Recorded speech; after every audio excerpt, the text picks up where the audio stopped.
Hi everybody, so now what we're gonna go over is central line insertion and what you need to do to, as far as your supplies go and setup. So right here I have the triple lumen central line kit. So you're gonna wanna grab this.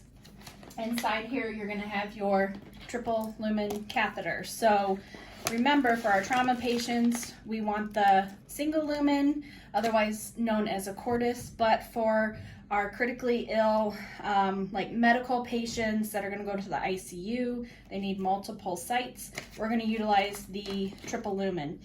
And I'm gonna specifically talk about our COVID patients. So if we need to put in a central line for this population of patients, we're gonna want this triple lumen kit.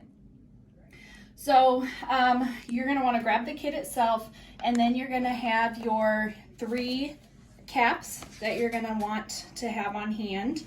And then on the side of this kit, you're gonna have 3 sterile flushes.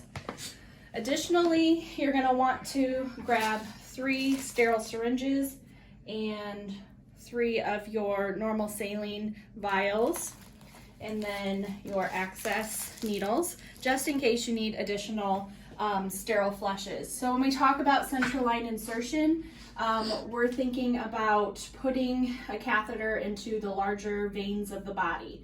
So different places that we can do this are the internal jugular in the neck, in the subclavian vein by the clavicle, and then down in the femoral vein in your groin.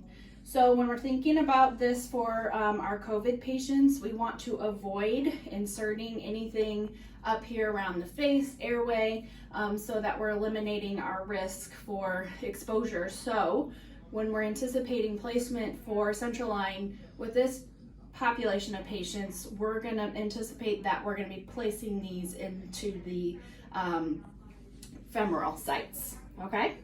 So the physician will likely need an ultrasound machine to help with the insertion. So you definitely want to have that on hand and in the room ready to go. And then once he or she has inserted that into the vein, we want to assure that we are placing this bio patch right around the insertion site.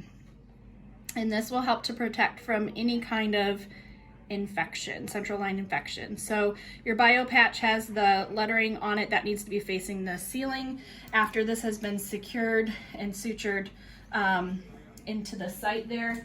And then once complete, we're just going to top that off with your Tector.